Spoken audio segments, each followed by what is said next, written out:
Hi, boys and girls, and welcome to another episode of Miss Melnick's Tiny Desk Bedtime Stories. I just thought I'd turn the camera around a little bit differently and show you a view of the other side of my office. More often than not, I give you a show of what's going on that side of my office, but I don't always just film it from this direction. And I just wanted to do that to give you a different way of thinking.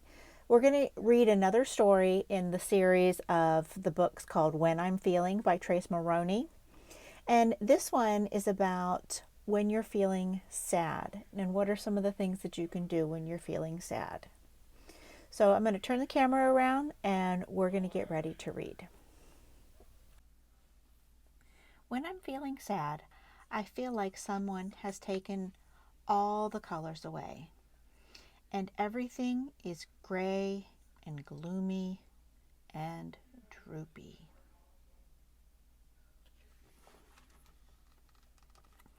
When I'm feeling sad, I feel like I could cry and cry and cry so much that I make a flood.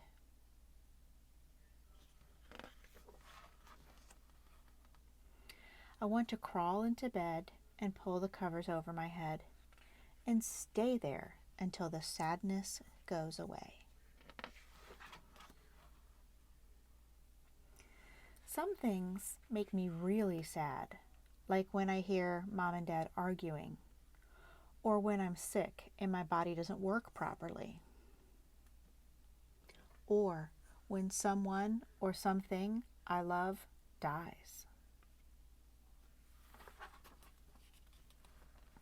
It's okay to let yourself feel sad, but it could help to talk to someone about it. Sharing your feelings can sometimes make you feel better. When I'm feeling sad, I try to be kind and gentle to myself. I like to soak in a big bubble bath or listen to my favorite music. Sometimes just being with friends and family makes me feel better, even if I don't want to talk. But the nicest feeling of all is when a kind person gives me a hug and says, "Everything is going to be okay." So, boys and girls, I want to direct your attention to the projects page of myON. Remember, I have a section down here called Feelings, and I'm going to have you open that up, especially if you're one of the older kids. There's a lot of different books in here about feeling angry or sad or scared or sort of down in the dumps or blue, jealousy, all those kind of negative emotions. But especially, like I said, you older kids, I want to share with you something from this section. This section of books right here, and I don't know why that one doesn't show up, but this section of books right here is really meant for some of our older kids. So I'm going to click on one of them and I want you to see something cool that I found on the inside. This one, you can see also none of these have AR tests for them. So read them, read the whole thing, read just a section of it. That's up to you. This is the book that is called Stress Less: How to Achieve Inner Calm and Relaxation. So I can press on the reading button and that will take me to the beginning of it.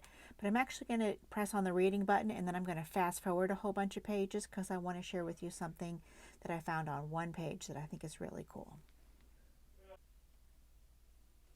So boys and girls, I went ahead and fast forwarded. This is page 42 in this book.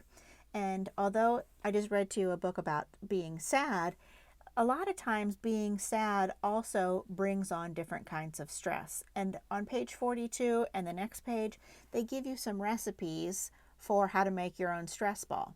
Now, you might not have these ingredients in your house, and that's fine, but maybe it will spark an idea that there's something that you can do that will help you with your stress or perhaps help you with your sadness. So I've told you I've been doing a lot of coloring. These are some of the things that I've been coloring. I really like to do that. That helps me not feel stressed out, especially when I'm in a situation where I feel like I can't control things or when I'm feeling sad and I don't know what to do. All of those things help me to get rid of my sadness. I also have this little squishy sloth, and squishing on him helps me. I have this, it's kind of like a snow globe, but it's got sand in it. I like to roll it around and play with it. Sometimes I shake it up really good. I'm like, ooh, tornado. And all of a sudden I get to see new things on the beach. Like, oh, I didn't realize there was a sand dollar in there, or a starfish.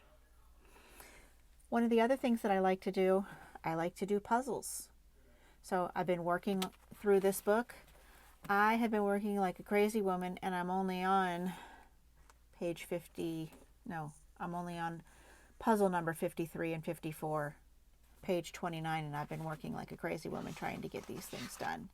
But all of those things are things that I like to do when I'm feeling sad. But I also want to invite you, sometimes it's okay to just be sad. Maybe you need to just sit and put yourself in a spot where you can be sad and you can do some thinking. And maybe just spending that time alone will help. So I've turned the camera around now.